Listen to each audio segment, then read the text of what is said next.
Hey, everybody. Today we're going to talk about second marriages or more.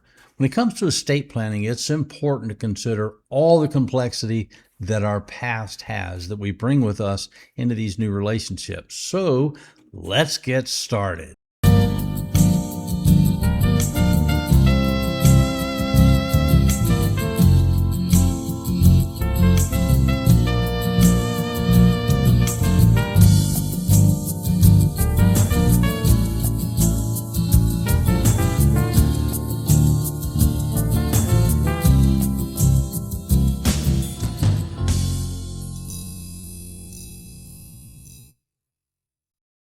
To begin, let me state that I tried to write this article gender neutral, but the approach was semantically difficult to maintain.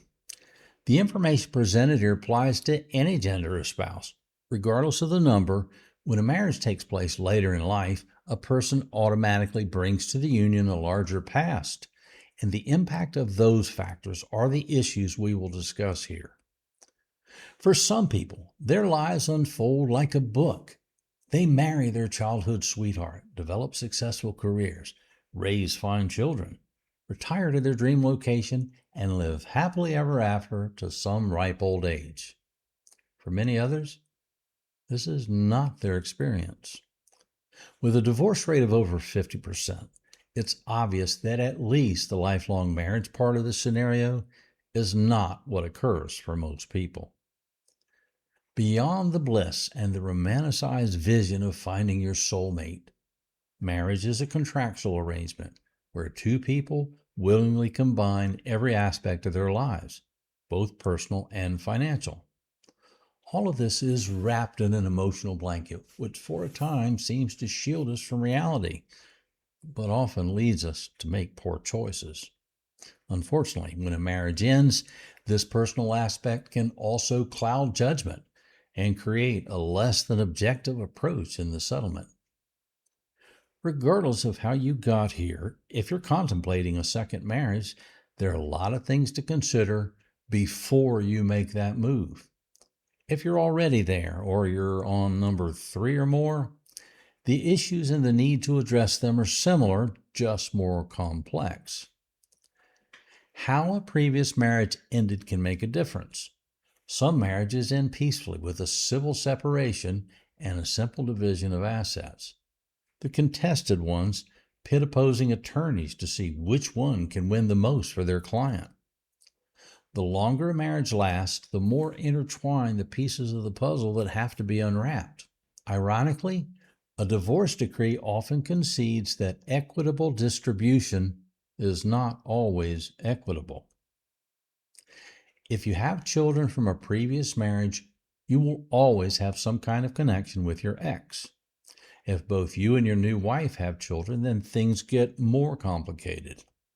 If the children from an earlier marriage are minors and there's custody and support considerations, then until these kids are adults, your world will revolve around the details of how these matters were originally settled.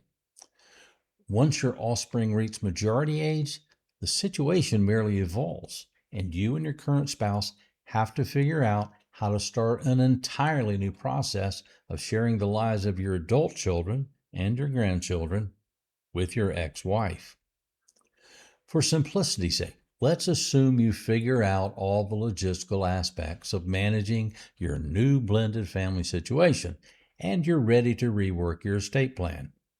You have an ex who already got more of your assets than you wanted, but you have children from that marriage who are your heirs. Your new wife may also have children, and perhaps you have more children together. How do you decide to split up your estate when there are so many people with varying ties to you and to your wealth? Unfortunately, there's no clear answer to that question. It's a very personal decision that you will have to make, and one that might change over the course of your life. What is important is that you address this difficult process early and maintain it throughout your life. Otherwise, when you or your wife die, I can assure you that nothing will go as you intended. Technically, your ex ceases to have a claim on your assets once all aspects of the divorce are finalized. But there are caveats to that, so don't relax yet. The divorce might state what needs to happen to divide property, but until those things actually occur, there could be an exposure that would lead to unintended consequences. In half of the states, married partners are able to jointly own property under tenancy by entirety, which carries a host of specific benefits. After divorce, until the property is sold or retitled, it will automatically convert to a different kind of ownership, such as tenancy in common. This means the ex remains joint owner of 50% of the asset, and until her interest is bought out or legally removed, there could be issues.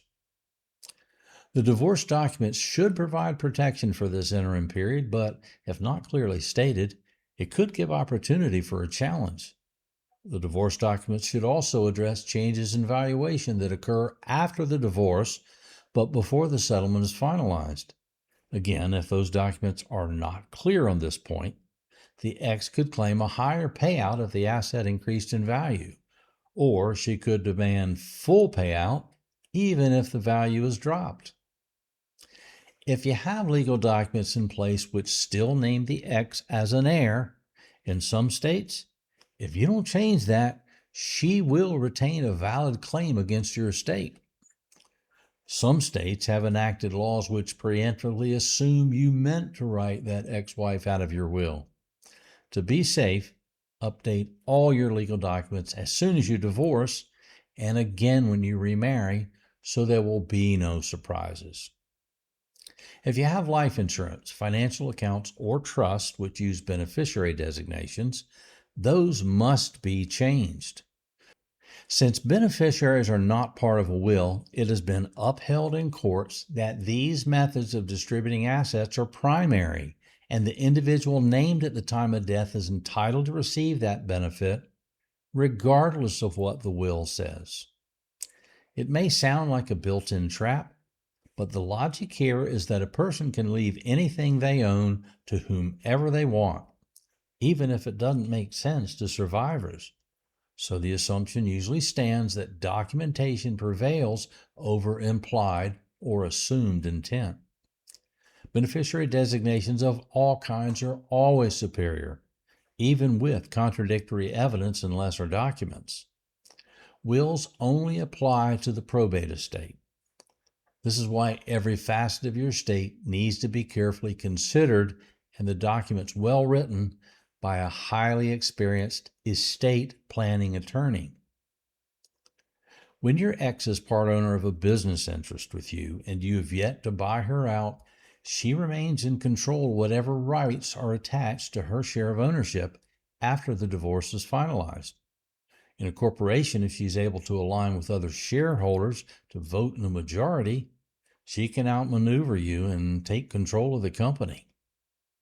If in your new marriage you have a yours, mine, and ours family, this is one of the most difficult areas of estate planning.